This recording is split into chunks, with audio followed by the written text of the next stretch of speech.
Vous êtes-vous déjà demandé pourquoi Jésus n'a jamais mentionné le purgatoire? Pas une seule fois dans les 4 évangiles. Pas un mot sur cet espace intermédiaire où, dit-on, les âmes se purifient avant le paradis. Ne trouvez-vous pas cela étrange? Si le purgatoire était aussi réel que l'affirme l'Église, ne serait-ce pas la première chose que Jésus aurait expliquée? N'aurait-il pas consacré au moins une parabole à décrire son fonctionnement? Qui y va? Pendant combien de temps? Que faut-il faire pour en sortir? Silence total. Et pas seulement Jésus. Les 12 apôtres n'ont rien dit non plus. Paul, qui a écrit la moitié du Nouveau Testament, ne l'a jamais mentionné. Pierre, le premier pape supposé, n'en a jamais parlé.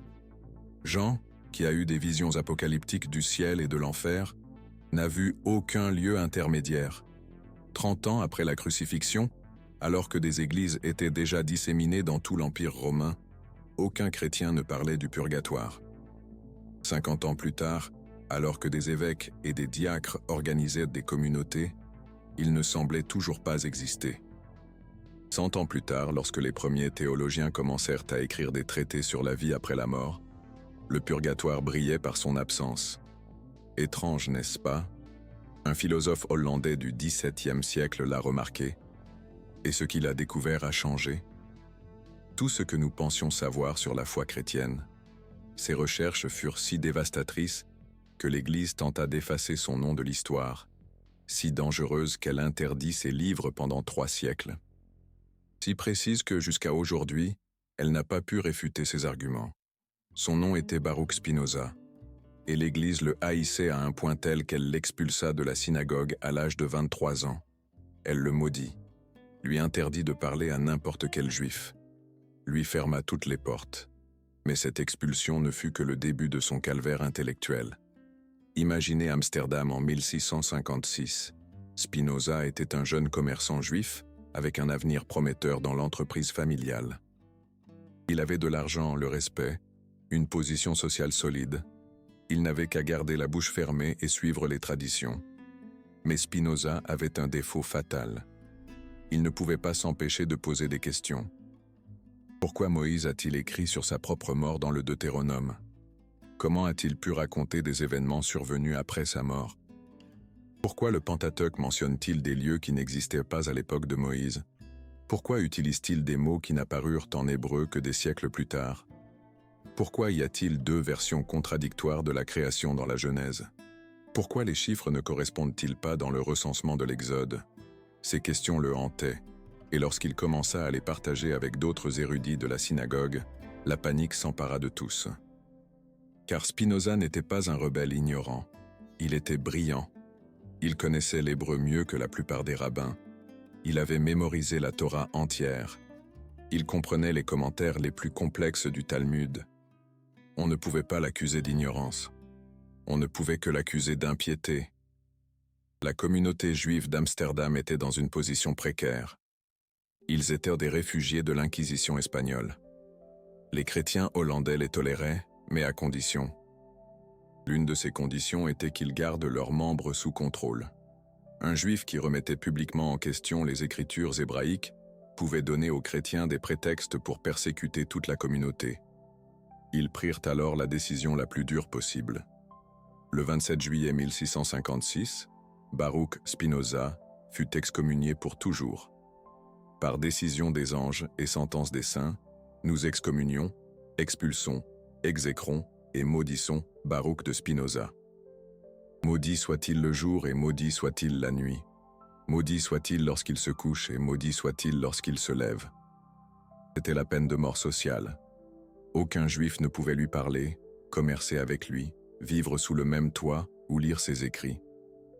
Mais Spinoza avait quelque chose que ses ennemis redoutaient plus que toute hérésie. Il avait la logique. Et lorsqu'il appliqua cette logique au texte sacré, il découvrit quelque chose d'explosif. Le purgatoire n'existe pas dans la Bible. Il n'a jamais existé. Il a été inventé par l'Église médiévale. Comment le savait-il? Une fiction théologique, devenue dogme officiel en 1274, lors du Second Concile de Lyon, 1200 ans après la mort de Jésus. Cela vous semble suspect? à Spinoza aussi. Mais voici ce qui est le plus troublant. Spinoza a découvert pourquoi l'Église a inventé le purgatoire, et ce ne fut pas pour des raisons spirituelles. C'était pour de l'argent, pur et simple. Imaginez l'Europe du XIIIe siècle. L'Église contrôlait tout. Rois, nobles, paysans. Tous craignaient pour leurs âmes. Tous voulaient se sauver. Mais il y avait un problème économique massif que l'Église devait résoudre. Les croisades avaient coûté une fortune. Les cathédrales gothiques nécessitaient des décennies de construction et d'énormes ressources. Le clergé avait tellement grandi qu'il fallait nourrir des milliers de prêtres, d'évêques et de moines. D'où tirer l'argent? La dîme ne suffisait pas. Les dons volontaires étaient insuffisants. Ils avaient besoin d'une source de revenus plus constante et prévisible. Alors, un génie économique médiéval eut une idée brillante. Que se passe-t-il si nous inventons un lieu intermédiaire entre le ciel et l'enfer? Un lieu où les âmes peuvent être aidées par les vivants. Un lieu où les prières et les messes peuvent accélérer le salut, mais pas gratuitement, jamais gratuitement. Le ciel semblait très difficile à atteindre pour les gens ordinaires. Être saint était compliqué. Vivre sans péché était pratiquement impossible. Et l'enfer était trop terrible à contempler. Les gens désespéraient à l'idée que leurs proches puissent souffrir éternellement. Mais un lieu intermédiaire, c'était du génie marketing. Un lieu où il restait encore de l'espoir. Où la souffrance était temporaire. Où la famille pouvait faire quelque chose pour aider. Votre mère est morte et vous craignez pour son âme. Ne vous inquiétez pas. Elle est probablement au purgatoire. Mais vous pouvez l'aider. Il vous suffit de payer pour des messes spéciales. Votre époux est décédé sans confession. Pas de problème. Il se purifie au purgatoire. Mais vous pouvez accélérer le processus. Il vous suffit de faire un don généreux à l'Église.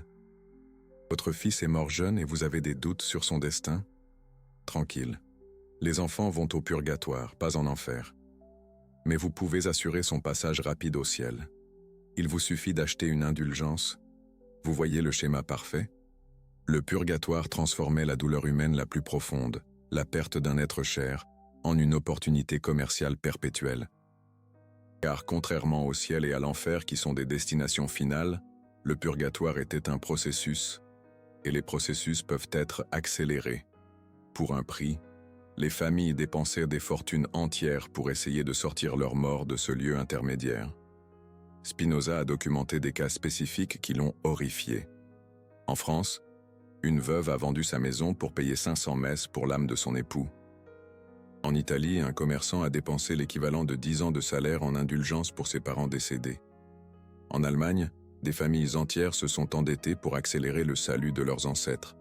Et l'Église disposait d'un système parfaitement organisé pour exploiter cette peur.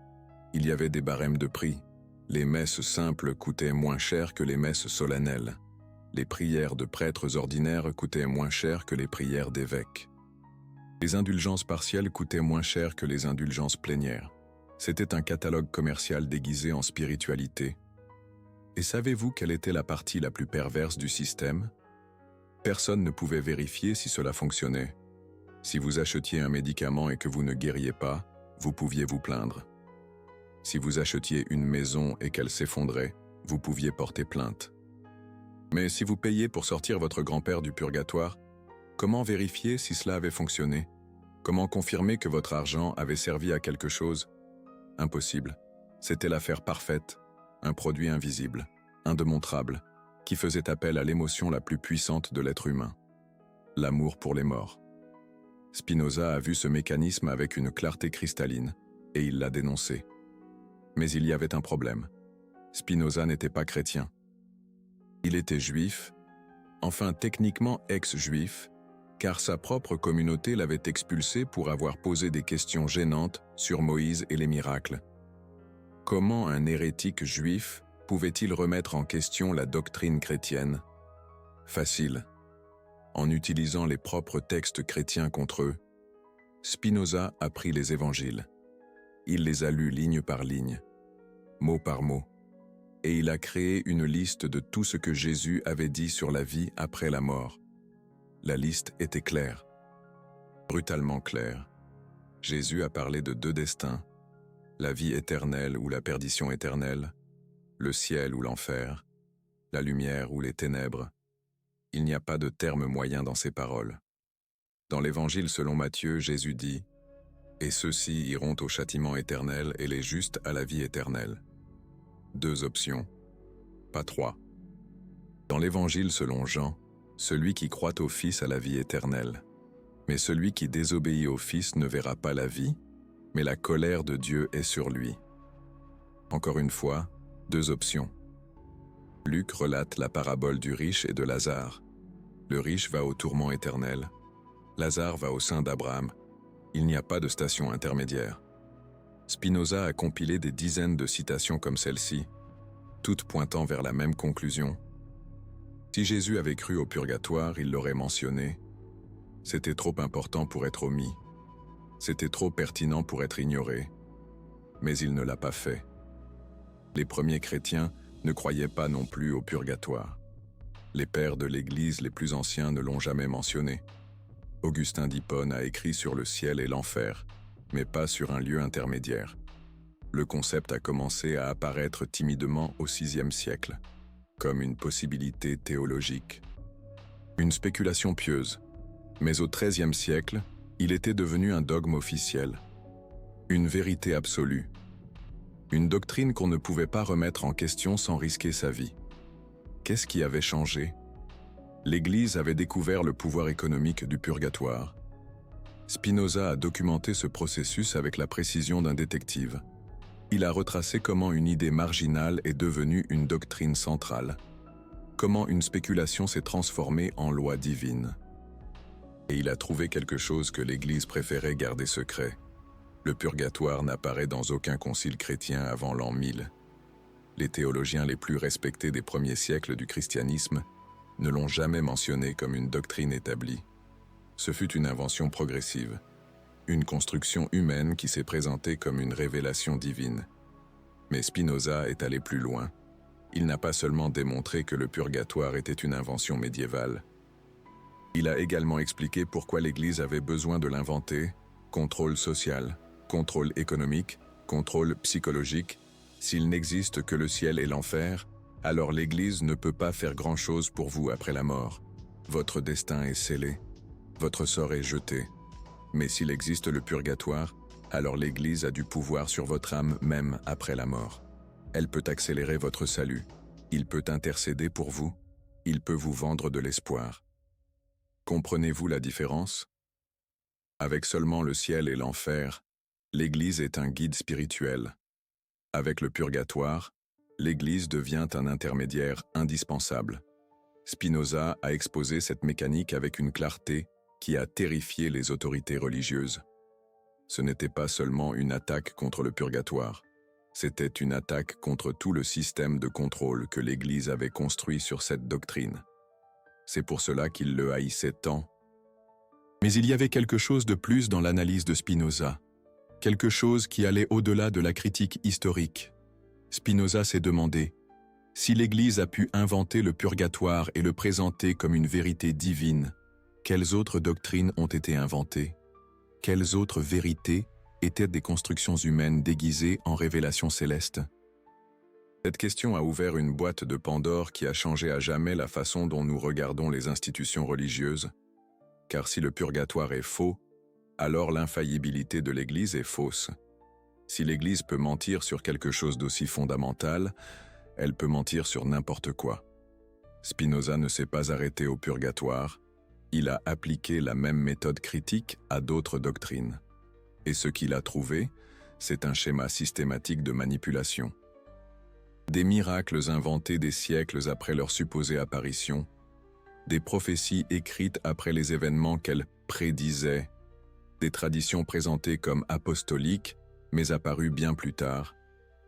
Le purgatoire n'était que la partie émergée de l'iceberg. Mais voici ce qui est le plus fascinant dans toute cette affaire. Spinoza n'a pas mené cette enquête pour détruire la foi. Il l'a faite pour la purifier. Spinoza croyait que la vérité, n'importe quelle vérité, était plus précieuse que le mensonge pieux. Il croyait que la spiritualité authentique ne pouvait fleurir que sur la base de l'honnêteté intellectuelle. Comment pouvez-vous avoir une relation génuine avec le divin si cette relation est basée sur des fictions humaines? Comment pouvez-vous expérimenter le sacré si le sacré est contaminé par des intérêts économiques et politiques? Ces questions ont guidé toute l'œuvre de Spinoza, et les réponses qu'il a trouvées étaient si perturbantes que l'Église catholique a mis tous ses livres à l'index des livres interdits. Il ne pouvait pas réfuter ses arguments, mais il pouvait interdire aux gens de les lire. Pendant 300 ans, les idées de Spinoza sur le purgatoire n'ont circulé que dans des cercles académiques très sélects. Le peuple ordinaire n'avait pas accès à cette information. Mais aujourd'hui, en plein XXIe siècle, où vous pouvez vérifier n'importe quelle donnée en quelques secondes, les preuves sont irréfutables. Le purgatoire n'apparaît pas dans les évangiles. Il n'apparaît pas dans les lettres apostoliques. Il n'apparaît pas dans les écrits des premiers pères de l'Église. Il apparaît pour la première fois comme une doctrine officielle en 1274, plus de 1000 ans après la mort de Jésus. Ne trouvez-vous pas cela suspect?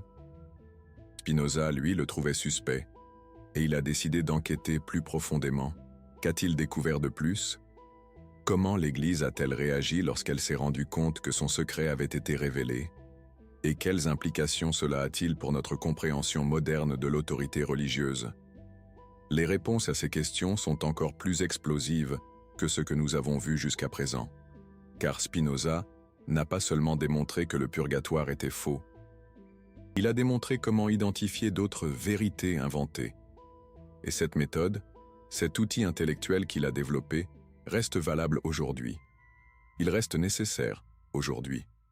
Dans un monde rempli de fausses informations, d'autorités contestables, de vérités manufacturées, nous avons besoin de la méthode de Spinoza plus que jamais. Nous devons apprendre à distinguer ce qui est authentique de ce qui est une construction humaine. Ce qui est une révélation authentique de ce qui est une manipulation déguisée en spiritualité. Êtes-vous prêt à apprendre cette méthode? Êtes-vous prêt à découvrir quelles autres surprises Spinoza a trouvées dans ses recherches? Car ce qui va suivre va changer votre perspective sur beaucoup de choses que nous tenons pour acquises. Cela va remettre en question des vérités qui semblaient incontestables. Cela va faire ce que Spinoza a fait il y a plus de 3 siècles. Cela va vous libérer de mensonges que vous ne saviez même pas croire. La réaction de l'Église lorsqu'elle a pris conscience de ce que Spinoza avait découvert a été rapide et brutale. Elle ne pouvait pas permettre que ses arguments se répandent. En 1677, l'année suivant la mort de Spinoza, l'Église catholique a officiellement interdit tous ses écrits. Elle les a placés à l'index des livres interdits, aux côtés des œuvres de Galilée et de Copernic. Pourquoi tant de peur? Parce que Spinoza avait fait quelque chose qu'aucun critique précédent n'avait réussi à faire. Il n'avait pas attaqué la foi de l'extérieur. Il avait utilisé les propres textes sacrés de l'Église pour démontrer ses contradictions. Il était impossible de l'accuser de blasphème païen. Il citait Jésus directement. Il était impossible de l'accuser d'ignorance théologique. Il connaissait les Écritures mieux que de nombreux prêtres. Il était impossible de réfuter ses arguments sans admettre qu'il avait raison. Alors, ils ont opté pour le silence forcé. Mais le mal était déjà fait. Les idées de Spinoza ont commencé à circuler secrètement parmi les intellectuels européens. Et lentement, très lentement, elles ont commencé à changer la façon dont les gens considéraient l'autorité religieuse. Qu'avait fait Spinoza exactement? Il avait développé ce qu'il appelait la méthode historico-critique. Une façon systématique d'analyser les textes anciens pour séparer les faits des interprétations ultérieures. Et cette méthode était dévastatricement efficace parce qu'elle combinait 3 disciplines qui n'avaient jamais été utilisées ensemble auparavant pour étudier la religion: la philologie, l'étude scientifique du langage. Comment les mots changent-ils de signification au cours des siècles? Quels termes existaient en l'an 100 après J.C. et lesquels ont été inventés en l'an 800 après J.C. L'histoire. L'analyse critique des sources historiques. Qui a écrit chaque document? Quand? Dans quel but? Quels événements politiques ont influencé sa rédaction? L'archéologie textuelle. L'étude des manuscrits anciens. Quelles sont les versions les plus anciennes de chaque texte? Où apparaissent les divergences entre les copies? Quelles additions ont été faites des siècles plus tard? Imaginez que vous ayez un document qui prétend dater de l'an 100 après J.C., mais la langue qu'il utilise n'existait pas avant l'an 400 après J.C. Quelle conclusion en tirez-vous? Que le document est faux, ou du moins, qu'il a été écrit bien après la date qu'il affirme. Cette logique basique, appliquée systématiquement, était révolutionnaire, car pendant 1300 ans, personne n'avait osé appliquer des méthodes scientifiques à l'étude des doctrines religieuses. Les Écritures étaient reconsidérées comme intouchables. Les traditions étaient acceptées sans questionnement. Spinoza a changé cela pour toujours. Spinoza prit le concept du purgatoire et le soumit à la même analyse rigoureuse qu'il utiliserait pour étudier n'importe quel texte historique. Premier test. Apparaît-il dans les sources les plus anciennes? Réponse. Non. Ni Jésus, ni les apôtres n'en font mention. Les pères de l'Église les plus anciens, 2e et 3e siècle, ne l'incluent pas dans leurs traités sur la vie après la mort. Deuxième test. Quand apparaît-il pour la première fois? Réponse. Les premières mentions vagues apparaissent au VIe siècle, comme des spéculations théologiques. Mais comme doctrine définie, il n'apparaît qu'au Second Concile de Lyon en 1274. 1000 ans après les évangiles. 1000 ans. Imaginez. Troisième test. Comment le concept évolue-t-il? Réponse. Spinoza a retracé l'évolution graduelle du concept et a trouvé un schéma révélateur. Vie siècle. Quelques théologiens spéculent sur un état intermédiaire pour certaines âmes. Une simple hypothèse. Rien de plus. 8e siècle. La spéculation devient plus élaborée, mais reste facultative. On reste dans le domaine de la conjecture. Ce siècle, apparaissent les premières références à des prières pour les morts qui peuvent aider les âmes. Une assistance spirituelle naissante. 12e siècle. La théorie complète du purgatoire se développe comme lieu de purification, un lieu, une étape, nécessaire. 13e siècle. La connexion officielle entre les indulgences et le purgatoire est établie. Un lien, un pacte, permettant, 1274, déclaré dogme officiel au Concile de Lyon, un tournant, décisif, un jalon, dans l'histoire de l'Église. Vous voyez la progression? Une progression, lente, insidieuse, mais implacable. Chaque étape correspond parfaitement aux besoins économiques et politiques de l'Église à ce moment-là. Une concordance, inquiétante. Non? Quatrième test. A-t-il des parallèles dans d'autres religions? Réponse. Spinoza a découvert que des concepts similaires au purgatoire existaient dans des religions païennes qui ont précédé le christianisme. Des échos, des résonances, à travers les âges. Les anciens Égyptiens croyaient à un processus de purification après la mort. Un voyage, une métamorphose, vers l'au-delà. Les Grecs avaient le concept d'Hadès comme lieu intermédiaire, un espace, un entre-deux, entre la vie et la mort. Les religions mystères de l'Empire romain comprenaient des rituels pour aider les morts, des rites, des cérémonies, destinés à... Coïncidence? Spinoza ne le pensait pas. Un hasard? Non. Cinquième test. Profite-t-il aux autorités religieuses? Réponse. Absolument oui. Le purgatoire générait des revenus massifs grâce à messes payées pour les morts, des offrandes, des dons, pour apaiser les âmes, indulgences vendues pour accélérer le salut, un marché florissant de la rédemption, dons pour aider les âmes du purgatoire, une manne financière inestimable, construction de chapelles spéciales pour les prières pour les morts, de magnifiques édifices, symboles de foi et de richesse, embauche de prêtres pour prier perpétuellement pour certaines, familles, des prières, des messes, pour l'éternité. C'était une machine à faire de l'argent parfaite, une machine, huilée, bien rodée et implacable.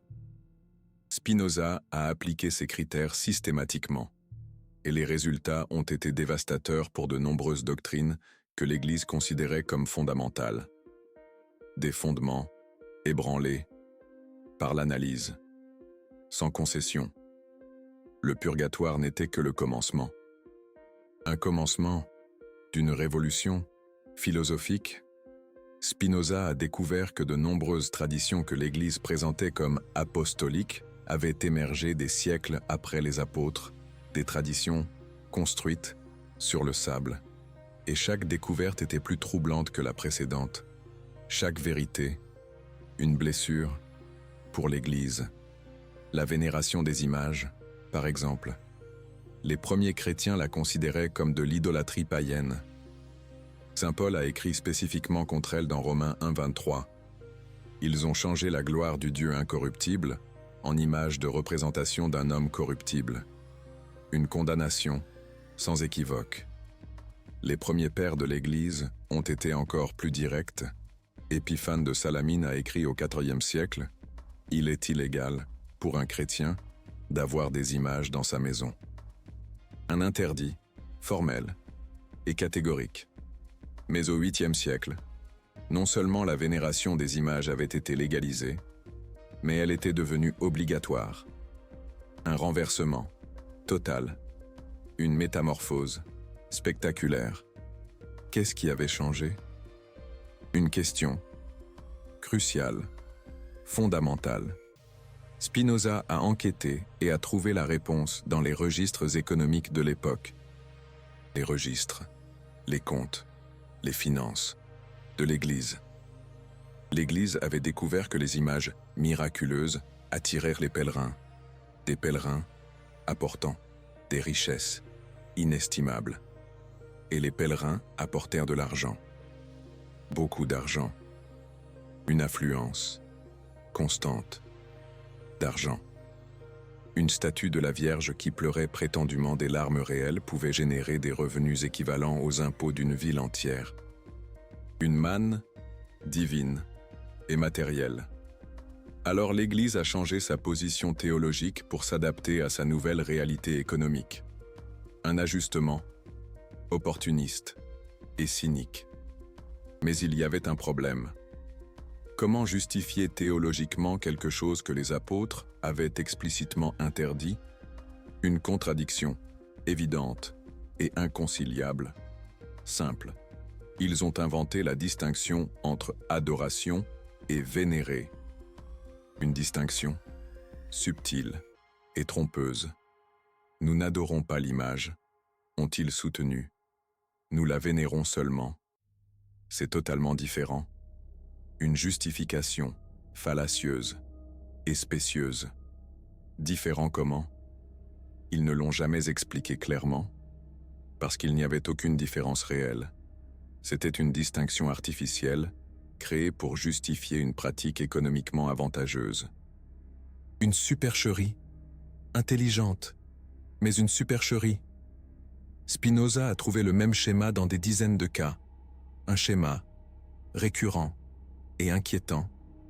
Le célibat sacerdotal. Les premiers apôtres étaient mariés.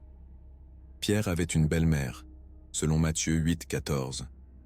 Paul parle spécifiquement des exigences pour les évêques mariés dans 1 Timothée 3,2. Il faut que l'évêque soit irréprochable, mari d'une seule femme. Des preuves, tangibles et incontestables. Pendant les 1000 premières années du christianisme, les prêtres se mariaient normalement. Pape marié, évêque avec des enfants, prêtre avec des familles. Une normalité, une tradition, ancienne. Mais au XIe siècle, l'Église a soudainement interdit le mariage sacerdotal. Pourquoi? Pour des raisons spirituelles? Une question qui appelle une réponse. Spinoza a étudié les archives du Vatican et a trouvé la vraie raison dans des documents que l'Église préférait garder secrets. Des documents cachés, tenus secrets. Pour une raison précise. Les prêtres mariés avaient des enfants, et les enfants héritaient des propriétés de l'Église. Une succession naturelle et logique. Avec chaque génération, plus de terres, plus d'argent, plus de pouvoir étaient transférés de l'institution à des familles privées, une perte, progressive, mais inquiétante. L'Église perdait ses biens à un rythme alarmant, un rythme de plus en plus rapide, menaçant. L'Église, le célibat forcé a résolu le problème d'un seul coup. Sans enfants, sans héritage, toutes les propriétés restaient entre les mains de l'institution. Une solution radicale, mais efficace. C'était une décision purement économique déguisée en purification spirituelle. Une décision dictée par l'appât du gain. Mais la documentation historique était irréfutable. Les registres financiers montraient que la richesse de l'Église avait été multipliée exponentiellement dans les 2 siècles suivant l'imposition du célibat. Une preuve tangible, irréfutable. Coïncidence? Spinoza ne le pensait pas. Un hasard? Non. L'utilisation exclusive du latin dans la liturgie. Jésus parlait l'araméen. Les apôtres prêchaient en grec koiné, la langue commune du peuple. Une langue compréhensible par tous. Paul a écrit spécifiquement sur l'importance que tout le monde comprenne ce qui était dit dans les réunions chrétiennes. Dans 1 Corinthiens 14, 19, il dit « Je préfère parler 5 paroles avec mon intelligence, pour enseigner aussi aux autres, que 10 000 paroles en langue inconnue. » Un message clair et précis.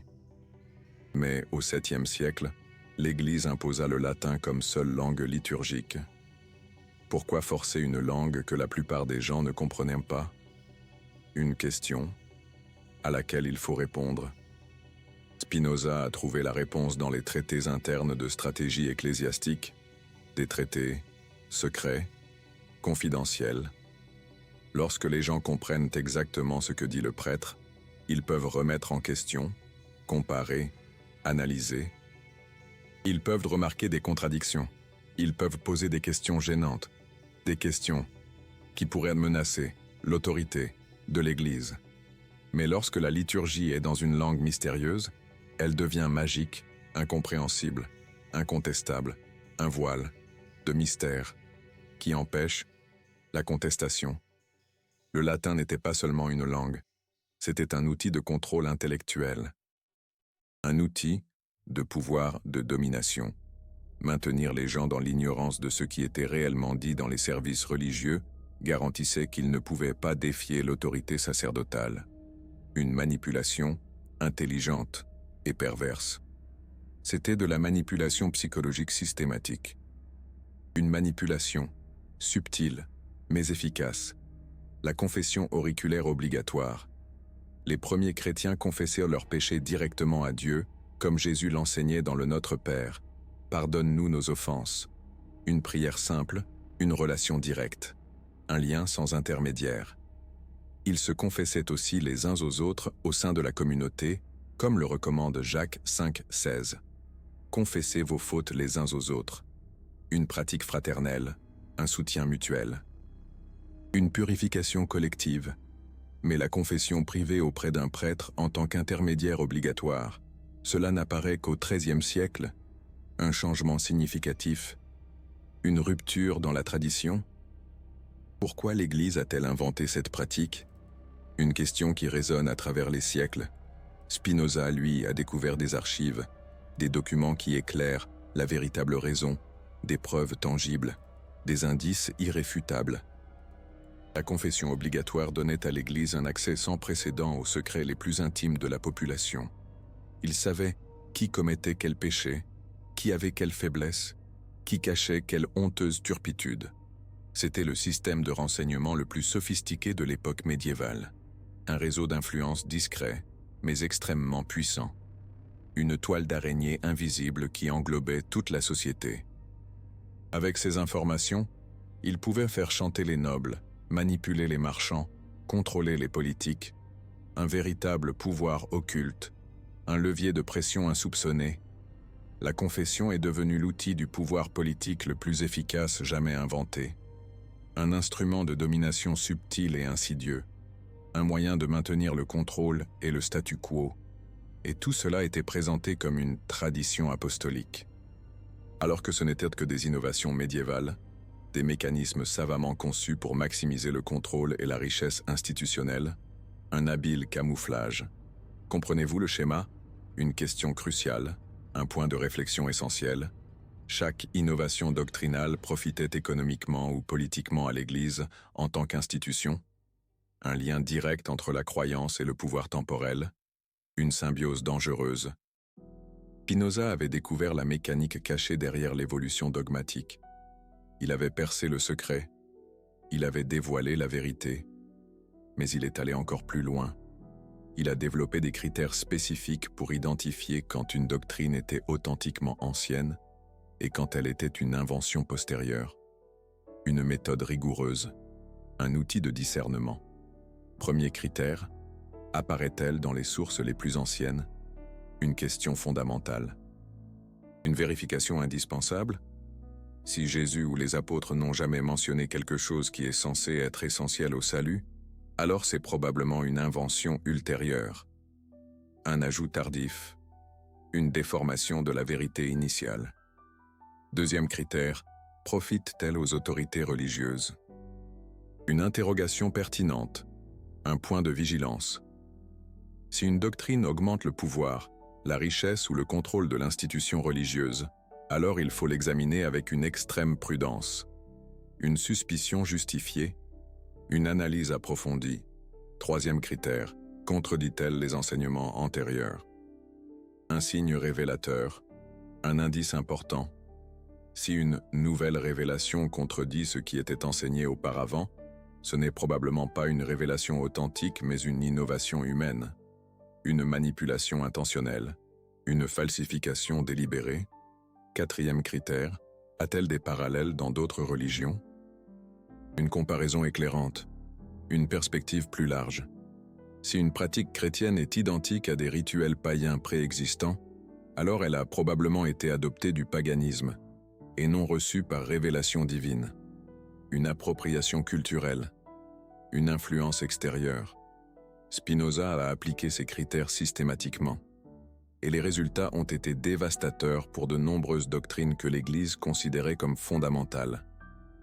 Un véritable tremblement de terre intellectuel, une remise en question radicale, les indulgences, le confessionnal obligatoire, l'infaillibilité papale, la vénération des saints, l'usage du latin dans la liturgie.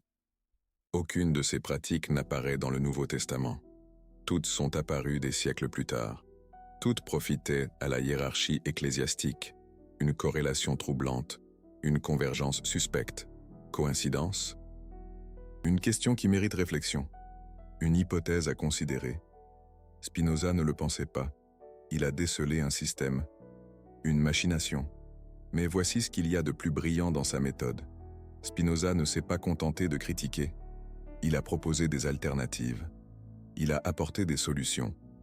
Comment une personne ordinaire peut-elle distinguer entre une révélation authentique et une manipulation institutionnelle? Une question essentielle. Un défi majeur. Spinoza a développé ce qu'il appelait les règles d'or pour le discernement spirituel. Des principes fondamentaux. Un guide précieux. Mais avant de vous les enseigner, laissez-moi vous expliquer pourquoi ces règles sont si nécessaires. Une explication cruciale. Une mise en contexte indispensable. Car ce que Spinoza a découvert ne se limitait pas à l'Église catholique médiévale. C'était un schéma universel qui se répète à toutes les époques, dans toutes les cultures, dans toutes les religions, un phénomène omniprésent, un mal profond. Les êtres humains ont une tendance naturelle à corrompre les messages spirituels authentiques pour leur profit personnel ou institutionnel. Une faiblesse humaine, une tentation constante. Cela s'est produit avec le bouddhisme originel de Siddhartha. En quelques siècles, il était devenu un système complexe de rituels, de hiérarchies et de dons obligatoires que Bouddha n'avait jamais enseigné. Une dérive. Regrettable. Une déformation de l'enseignement initial. Cela s'est produit avec les enseignements de Moïse. Le judaïsme du temple de Salomon était méconnaissable comparé aux instructions simples que Moïse avait données dans le désert. Une évolution préoccupante. une transformation significative.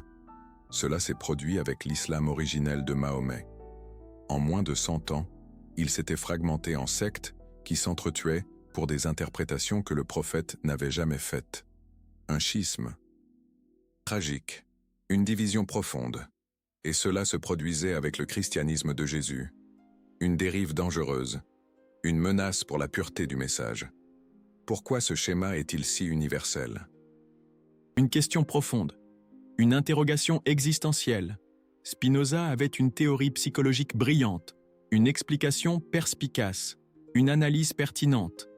Les êtres humains ont peur de la responsabilité spirituelle directe.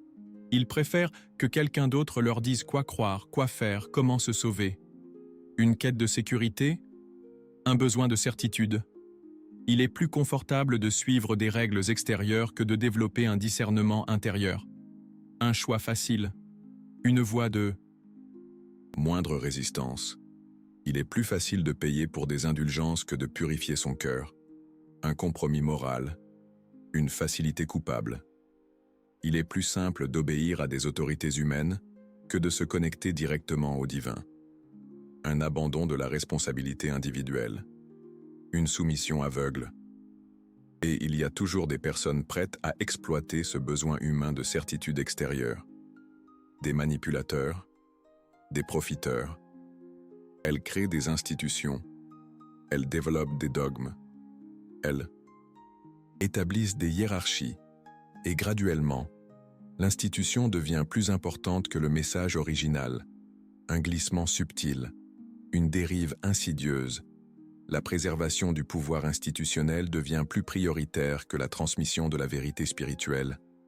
Une perversion du but premier, une dénaturation du message originel. Mais Spinoza ne s'est pas arrêté à la critique. Il a développé des outils pratiques pour briser ce cycle. Des solutions concrètes, des moyens de résistance. Première règle, lisez les sources originales directement. Ne vous contentez pas d'interprétations de seconde main. Un conseil fondamental, une recommandation essentielle. Cela semble évident, mais savez-vous combien de gens basent leur foi sur ce que d'autres leur ont dit, sur ce que les fondateurs ont soi-disant dit? Une pratique répandue, une source potentielle d'erreur. Si vous voulez savoir ce que Jésus a enseigné, lisez les évangiles complets. Ne vous contentez pas de versets isolés que l'on vous donne dans les sermons. Une approche approfondie, une lecture critique. Si vous voulez comprendre le bouddhisme, lisez les paroles directes de Bouddha dans les sutras les plus anciens, pas les interprétations de maîtres modernes. Une recherche authentique, une source primaire. Si vous voulez connaître l'islam, lisez le Coran directement, pas ce que les imams vous disent qu'il dit. Une compréhension directe, une interprétation personnelle. Pourquoi cette règle est-elle si puissante? Une question capitale, un élément central de l'analyse. Parce que lorsque vous lisez les sources originales, vous vous rendez compte que la plupart des complications, des rituels et des règles que les religions modernes imposent n'apparaissent pas dans les enseignements originaux. Une constatation essentielle, une révélation importante. Jésus a principalement parlé d'amour, de compassion, de pardon et de justice sociale. Pas d'indulgence, de célibat sacerdotal ou de vénération d'images. Une simplification salutaire, un retour aux sources. Bouddha a principalement enseigné la libération de la souffrance par la compréhension correcte. Pas de statues dorées, de monastères millionnaires ou de rituels élaborés. Un message de simplicité, un appel à la clarté. Mahomet a principalement prêché la justice sociale, le soin des pauvres et la soumission à la volonté divine. Pas de guerre sainte ou d'oppression des femmes, une exhortation à la paix, une invitation à la justice. Voyez-vous la différence? Une question essentielle, un contraste saisissant. Deuxième règle, méfiez-vous de toute doctrine qui exige des intermédiaires humains pour être valide. Un avertissement important, une mise en garde cruciale. C'est dévastateur d'efficacité, un critère implacable, un test probant. Si un enseignement spirituel dit que vous avez besoin de la bénédiction d'un prêtre, de l'interprétation d'un rabbin ou de l'initiation d'un gourou pour vous connecter au divin, On vous escroque probablement, une manipulation flagrante, une exploitation cynique. Pourquoi?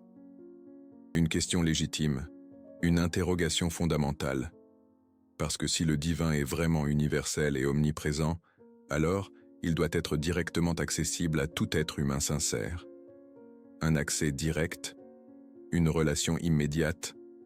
Si vous avez besoin d'autorisations spéciales, de rituels complexes, de dons obligatoires ou d'accréditations institutionnelles pour accéder à la vérité spirituelle, alors ce n'est pas de la vérité spirituelle, c'est une affaire. La vérité authentique est simple. La manipulation est toujours compliquée. Jésus l'a dit clairement, « Laissez les enfants venir à moi ». Il n'a pas dit, « Laissez-les venir après avoir terminé le catéchisme, payé la dîme et obtenu la permission de l'évêque ». Et troisième règle, la véritable vérité spirituelle produit de vrais fruits spirituels. Amour, paix, compassion, justice, liberté intérieure, sagesse pratique. Si une doctrine produit de la peur, de la culpabilité, de la division, de la dépendance, de la paranoïa ou du fanatisme, elle ne vient probablement pas d'une source divine. Cette règle est particulièrement utile pour évaluer les mouvements religieux modernes. Un prédicateur vous dit que Dieu vous punira si vous ne faites pas de dons à son ministère. C'est de la manipulation, pas une révélation. Un leader spirituel affirme qu'il est le seul à pouvoir interpréter correctement les Écritures. C'est de la mégalomanie, pas de l'humilité spirituelle. Une religion vous apprend à haïr ou à mépriser les personnes d'autres confessions. C'est du tribalisme, pas de l'amour universel. Les fruits révèlent la racine. Toujours. Quatrième règle. Ce qui est véritablement universel ne peut pas dépendre d'accidents historiques. Cette règle détruit la plupart des affirmations d'exclusivité religieuse. Si votre salut dépend d'être né au bon endroit, au bon moment, avec la bonne information, alors vous suivez probablement une religion fabriquée, pas une révélation universelle. Est-il juste que quelqu'un né en Inde médiévale n'ait pas eu accès au christianisme et soit condamné éternellement pour cela?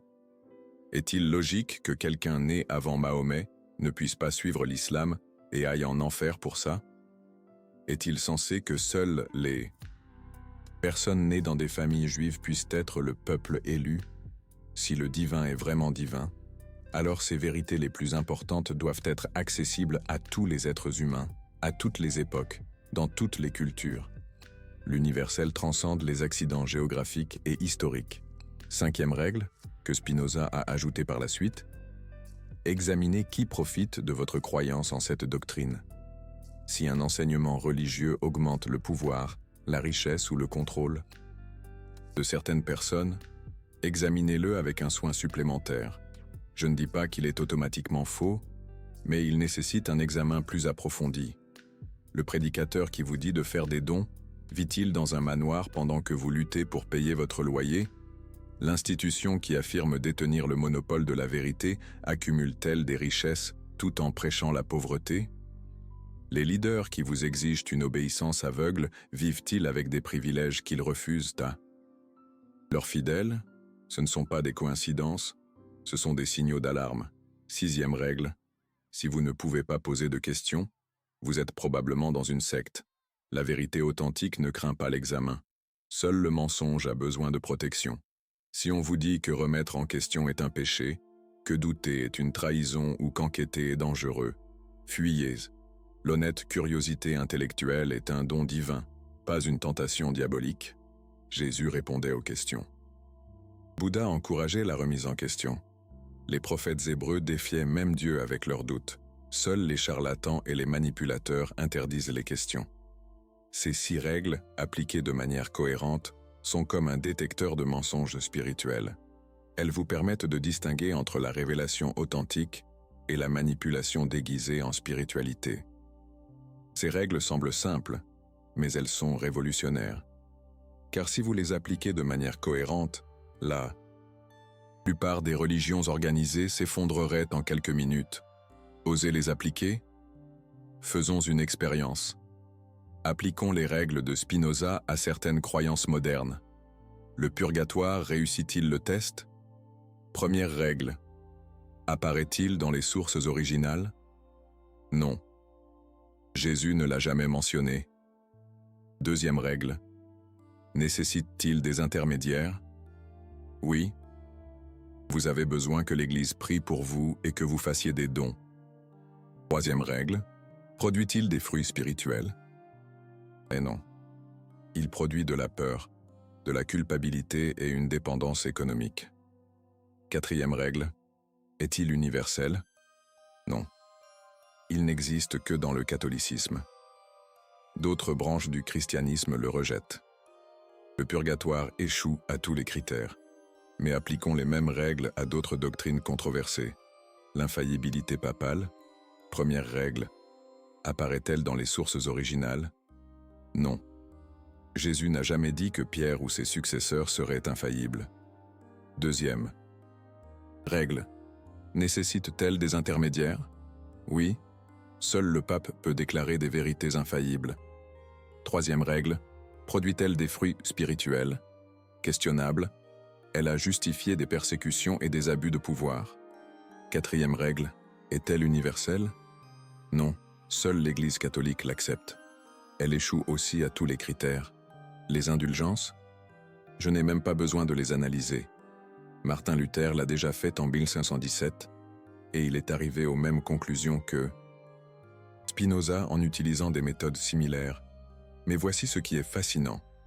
Spinoza ne s'est pas limité à critiquer le catholicisme. Il a appliqué les mêmes règles à toutes les religions, au judaïsme orthodoxe de son époque, au protestantisme naissant, à l'islam qu'il connaissait par des textes académiques, et il a trouvé les mêmes schémas partout, des doctrines apparues des siècles après les fondateurs, des rituels qui bénéficiaient aux élites religieuses, des interprétations qui contredisaient les enseignements originaux. La corruption du message spirituel authentique n'était pas un problème exclusivement catholique. C'était un problème humain universel. Pourquoi cela se produit-il? Spinoza avait une théorie. Une théorie qui explique pourquoi toutes les religions ont tendance à se corrompre avec le temps. Les êtres humains ont peur de la responsabilité spirituelle directe. Ils préfèrent que quelqu'un d'autre leur dise quoi croire, quoi faire, comment se sauver, et il y a toujours des personnes prêtes à exploiter ce besoin humain de certitude extérieure. Elles créent des institutions, elles développent des dogmes, elles établissent des hiérarchies, et progressivement, l'institution devient plus importante que le message original. La préservation du pouvoir institutionnel devient plus prioritaire que la transmission de la vérité spirituelle. Avez-vous vu ce schéma dans d'autres domaines de la vie, en politique, dans l'éducation, en médecine, dans les médias? Les institutions qui commencent avec des missions nobles se corrompent progressivement lorsque le maintien du pouvoir devient plus important que l'accomplissement de la mission.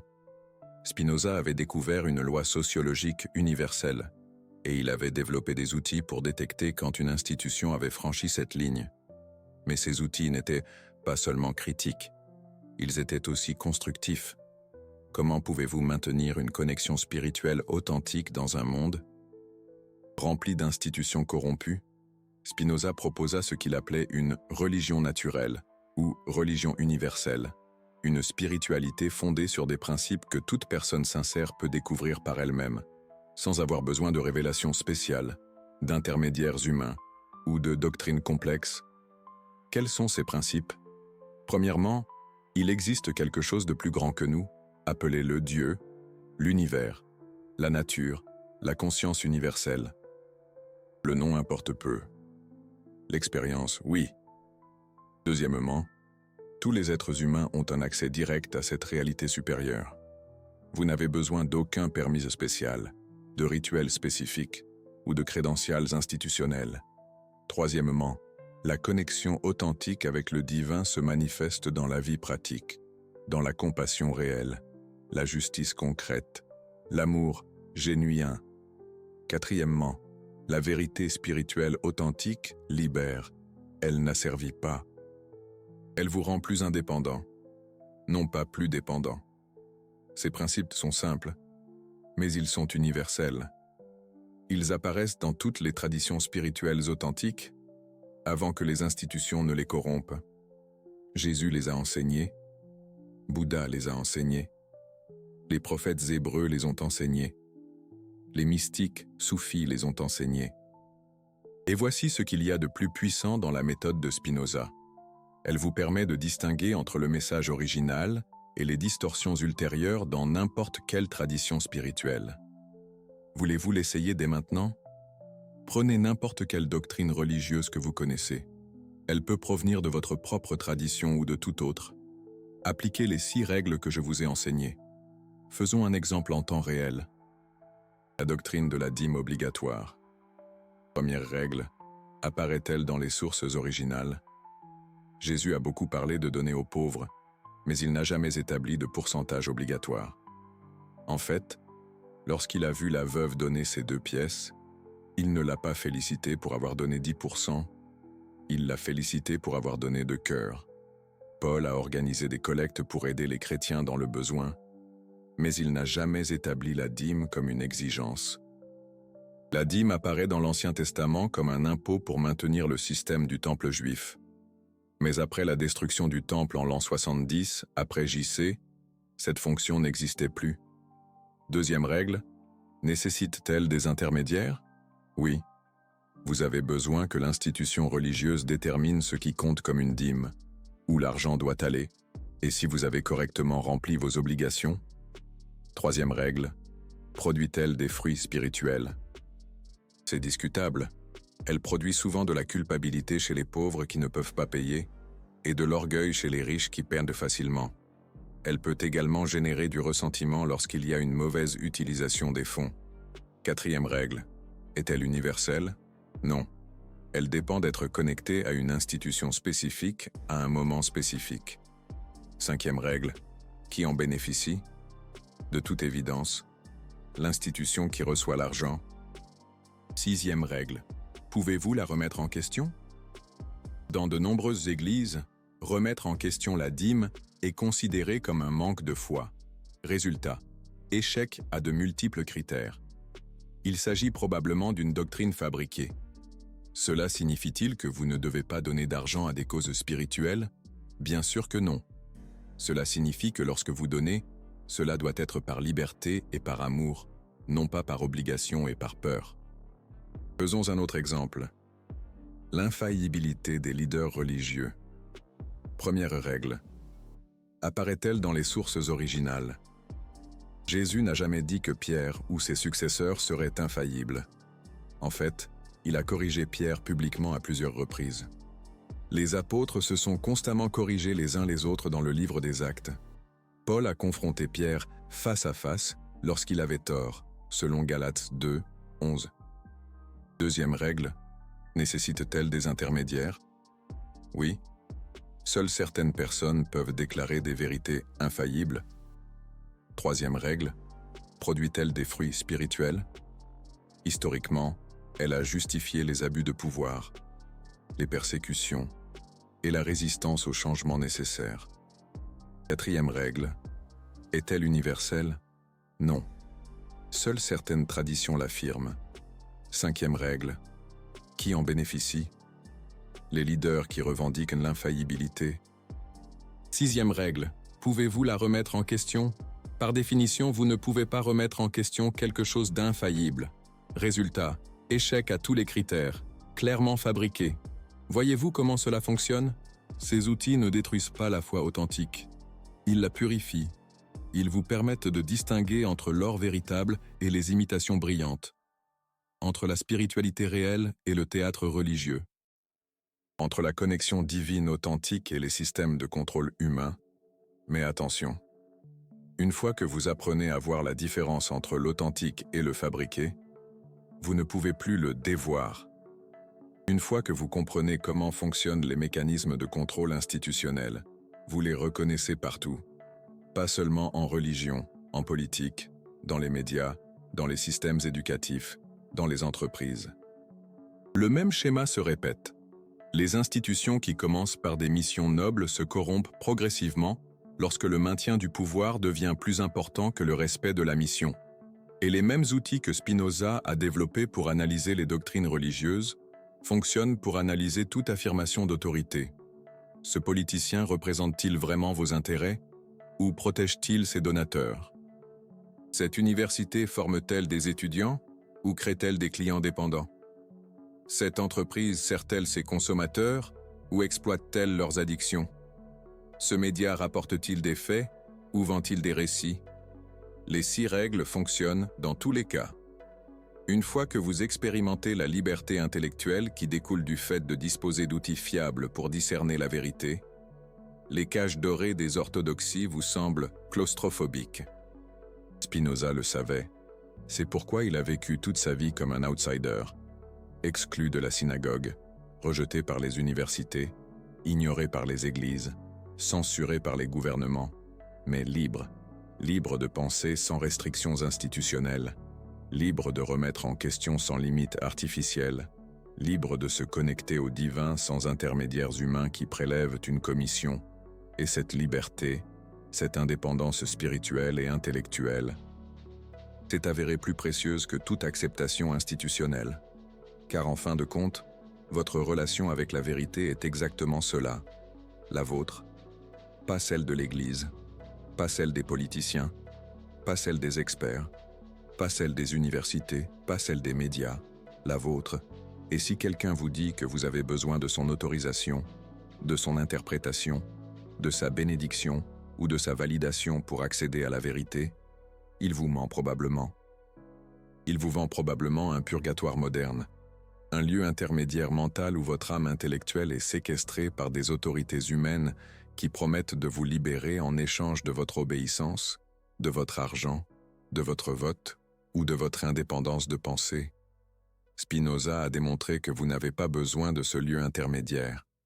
Il a démontré que le chemin direct vers la vérité a toujours été disponible. Spinoza a démontré que Jésus n'a jamais mentionné le purgatoire, car l'accès direct au divin n'a jamais requis d'intermédiaires humains. Imaginez, la voie vers la vérité, si elle existe, a toujours été ouverte. Et la clé, elle a toujours été entre vos mains, pas entre les mains d'institutions qui tirent profit de votre ignorance, de votre propre pouvoir intellectuel et spirituel. C'est là le véritable héritage de Spinoza. Non pas seulement de démontrer la fausseté du purgatoire, mais de vous apprendre à discerner entre la vérité authentique et les mensonges sophistiqués qui vous maintiennent dans une dépendance mentale. Dans un monde saturé d'autorités qui rivalisent pour votre esprit, votre âme et votre porte-monnaie, cette capacité n'est pas seulement utile, elle est essentielle à votre liberté. La liberté que Spinoza a payée du prix de sa réputation, de sa communauté, de son confort, mais qu'il a considéré comme le moindre des sacrifices pour la possession la plus précieuse de l'être humain, la capacité de penser par soi-même. Êtes-vous prêt à revendiquer cette capacité? Êtes-vous prêt à utiliser les outils que Spinoza vous a laissés? Êtes-vous prêt à être libre? La question n'est pas anodine. Elle résonne avec l'héritage des Lumières, avec cette quête française de raison et d'autonomie. L'œuvre de Spinoza, un cri de rébellion intellectuelle contre les dogmes, un appel à la responsabilité individuelle, un chemin vers l'émancipation, un chemin que peut-être vous commencez à parcourir aujourd'hui, grâce à lui, à Spinoza, ce penseur radical qui a osé défier les puissances établies pour révéler la puissance de la pensée, la puissance de votre propre pensée, une pensée libre, une pensée forte, une pensée indépendante.